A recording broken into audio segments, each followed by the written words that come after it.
Bonjour à toutes et à tous, c'est Paul Dame pour vous présenter aujourd'hui un petit truc sur la caféine et la théine. Enfin, un petit truc, je tiens à dire tout de même que ça part en sucette. Donc, sur la théine, la caféine, la théobromine, la guanine, la matéine. Bon, de là, vous allez vous dire, oui, bon, ok, on a peut-être déjà vu d'autres trucs dessus. Mais le fait est que là, dans le cas présent, j'ai envie d'exploiter un peu de technologie que l'on voit en cours. Et particulièrement, j'ai envie d'utiliser les résines ioniques. Donc, les résines ioniques, en fait, ce qu'elles font, c'est qu'elles ont des réactions, elles contiennent des ions, et les ions sont échangés. Oui, j'aurais dû dire résine échangeuse d'ions.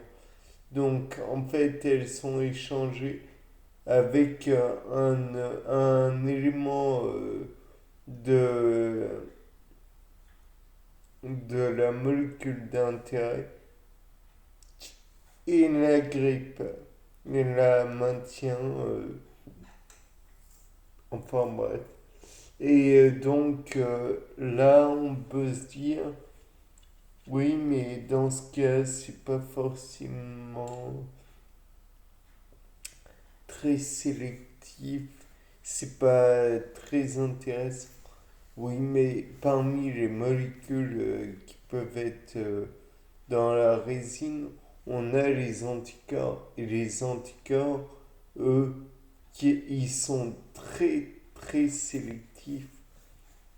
Donc, de là, on peut imaginer qu'elle pourrait éventuellement faire la distinction entre les différentes molécules théine, matéine, caféine, théobromine, guanine dont je viens de parler, car en fait elles ont un tronc commun si je puis dire.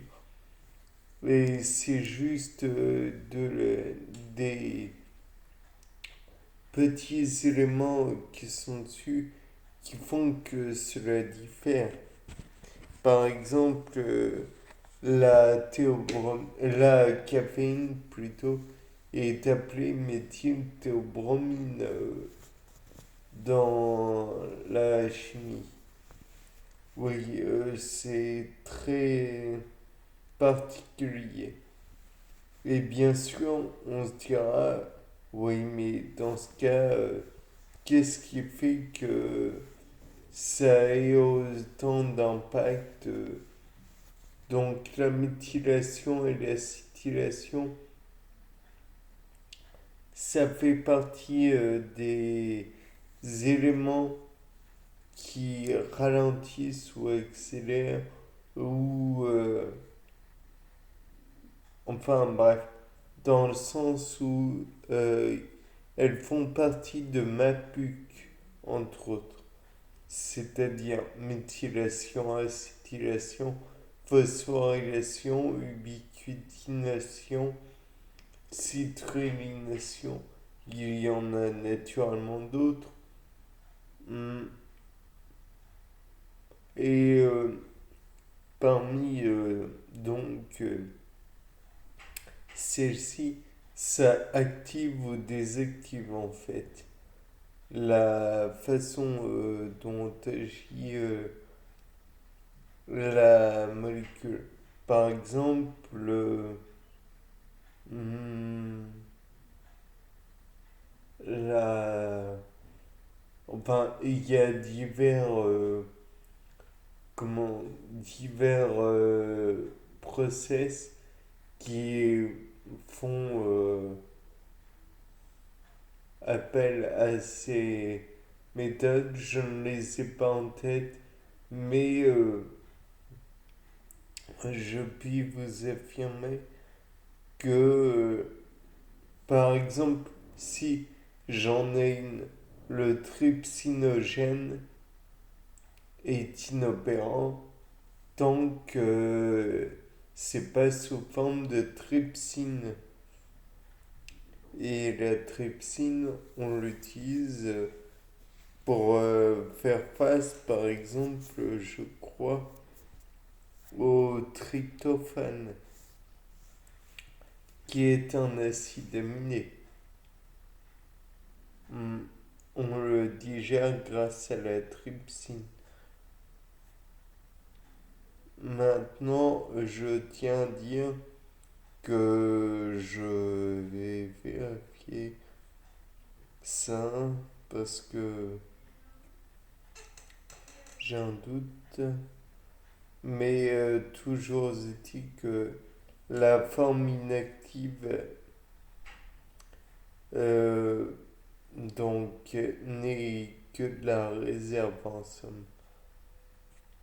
Tandis que la forme active peut être mise tout de suite en activité, naturellement. Et donc, voilà, trypsine est une aussi.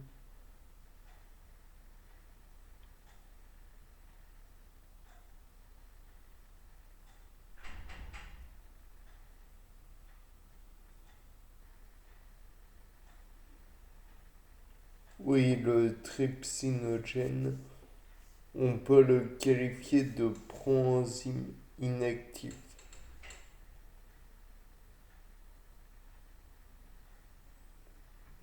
Ça permet de le stocker.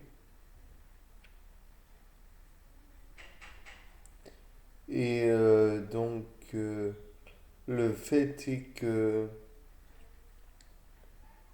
si on peut le stocker, on peut en avoir utilité à tout moment.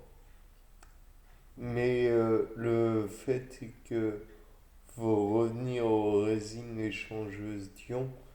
Donc, le fait est que même si on échange des petits éléments, c'est pour mieux les prélever naturellement d'un mélange,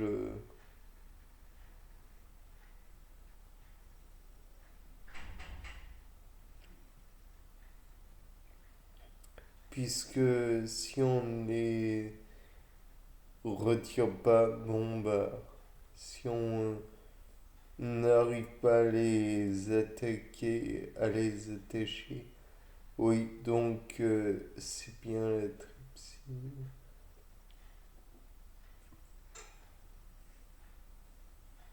Enfin, bon, peu importe. Toujours est-il que ça permet d'attraper des molécules et par la suite de pouvoir les, les attraper, les attacher et séparer du reste d'un liquide ou d'un constituant particulier.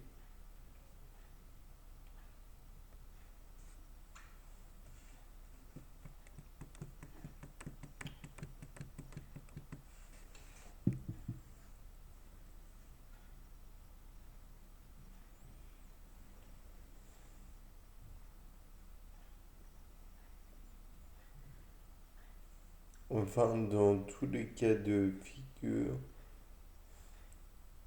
euh, tiens, les kinases qui phosphorylent ou déphosphorylent plutôt les molécules, par exemple le glucose euh, qui est d'abord phosphorylé par une kinase. Si, c'est bien.